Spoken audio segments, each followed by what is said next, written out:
Are you unsure how to get started with your Ankarsrum Assistant Mixer, or are you on the fence about getting one? Well, you will learn to absolutely love it, I promise, trust me, but it definitely comes with a slight learning curve, which I've experienced, so I'm here to help you today. I'm going to share 3 tips to help you get started quickly and painlessly with the Ankarsrum Assistant Mixer.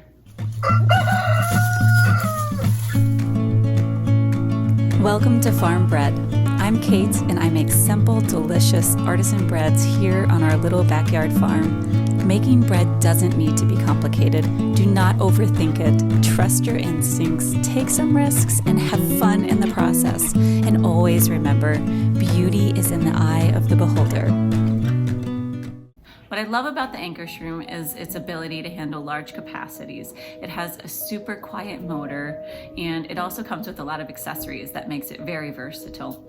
And last but not least, it comes with this really amazing cookbook. One of my favorite recipes is the toasting bread recipe, which I have actually done a video on, so you can check that out as well. But with all this amazingness, it does have a learning curve, and it can be a little bit overwhelming when you first get started. At least it was for me. I had a little mixer that I had gotten off Amazon, and at the time I didn't need large capacities, but as I grew my business, I had started making more and more bread more frequently, and so I was starting to max out on the small size. I was looking at mixers to get something a little bit larger, so I was checking out the Ankarsrum and I was looking at KitchenAid, and because I still had my small one, I just kept going with it. I didn't actually need to replace it until one day when it completely just totally fell apart on me while I was using it.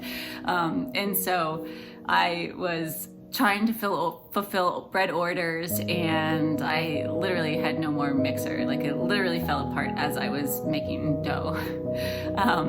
And as the saying goes, you get what you pay for. I decided I needed to have something that was going to be able to handle large capacities and have a really sturdy motor, and one that would hopefully last a long time. And so I went with the Ankarsrum, and I'm so glad I did. It's an absolutely amazing mixer. It is so powerful, it's quiet, it can do everything that I need it to do. But when I first got it, I was in the middle of making orders for my customers, and I jumped right in thinking I would use it like most mixers out there. I jumped in and I started using the dough hook, and I was like pulling my hair out. I got really frustrated because I didn't know what to do. It wasn't working the way I thought it should be working.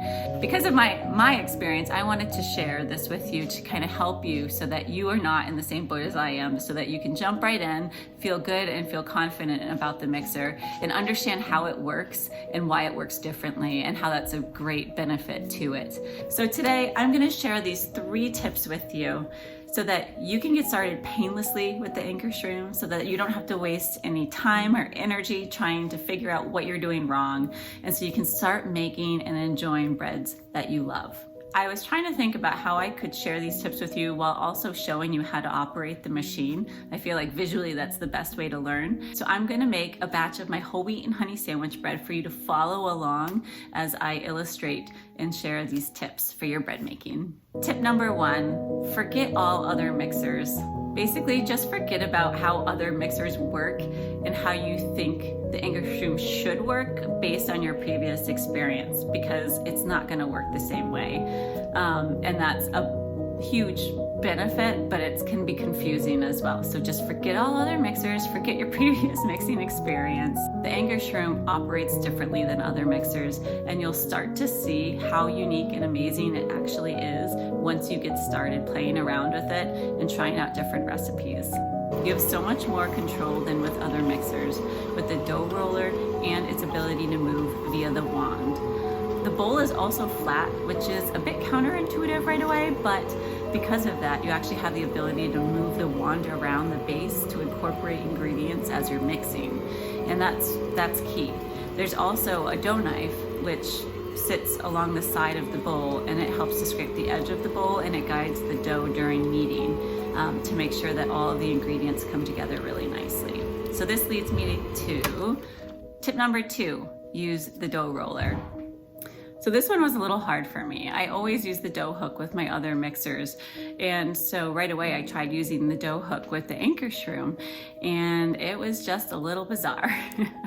The reason is the Ankarsrum, it was originally made with the dough roller, and then I think the idea of the dough hook gained popularity, and so they added that as an accessory. But really, the original way to knead dough was through the dough roller, and it works so well. That's really all you need. Now, I have heard from some folks that when they do really large capacity in their machine or really large quantities, they will use the dough hook. But for all of my batches, when I do a batch of 3, etc., using the dough roller has been absolutely fine. And so I think when you're first starting out especially, just go with the dough roller. It will work magically and beautifully for you.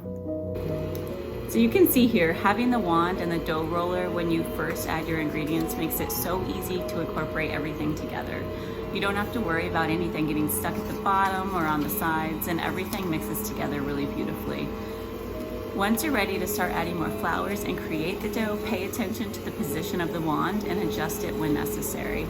For me, once I added about 6 to 7 cups of flour, I like to reposition the wand about 1 to 2 inches from the sides of the bowl. This helps to keep the dough from reaching the top of the wand, and it also allows for better kneading of the dough. It helps it come together to form a ball.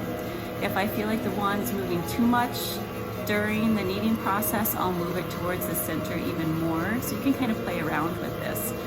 And you want to make sure that the wand has the ability to move and be a little bit flexible. You don't want it to be super fixed and tight when you are kneading your dough. And finally, tip number 3, trust your instincts. Yep, that's right. Trust your instincts, and in the Ankarsrum, it will work. Don't be afraid to interact with the mixer. Move the wand and reposition it to see if that helps. Trust your gut when it comes to ingredient quantities for different recipes. I always end up adjusting the amount of flour I use depending on the weather outside or the season, the time of year. Really be mindful of the texture of your dough when you're making your breads. I've seen many people post their frustrations about trying to knead their dough for like 30 minutes and it ends up to be a sticky mess. Well, really, in actuality, they just needed to add more flour at the beginning. So trust your instincts, trust your gut. If you think that the dough is too sticky, then add some more flour. Think about what your recipes call for if they list what the texture of the dough should be, and pay attention to that. Here, I'm testing my dough to make sure it's the correct texture before kneading for the full amount of time. So in my experience, 8 to 10 minutes is the maximum time needed for kneading. I want it to be soft and slightly sticky, but as I press my finger on the dough and then pull it back, I shouldn't have any dough residue on my finger, and I know that that's the texture I'm aiming for. So if it is too sticky, I'll add more flour. Then I'll set the amazing and so smart built-in timer for 8 minutes to knead, usually on medium-high, and I'll check every minute or so just to make sure the dough's coming together as expected, and it always does.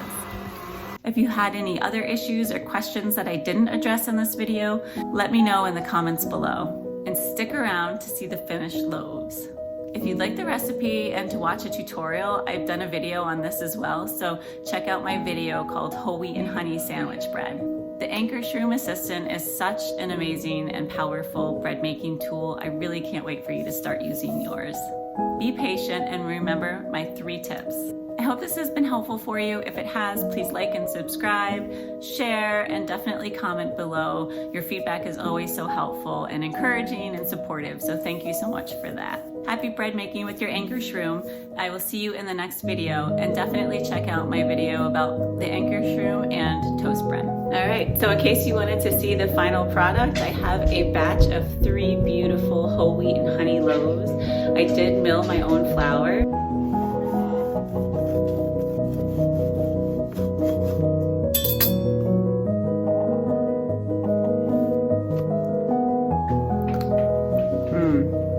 See you guys next time. Starly. Here is Starly, who is interrupting my videos.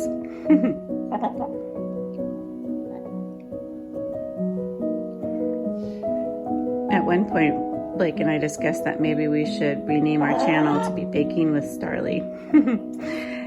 Let me know in the comments what you think. Should we?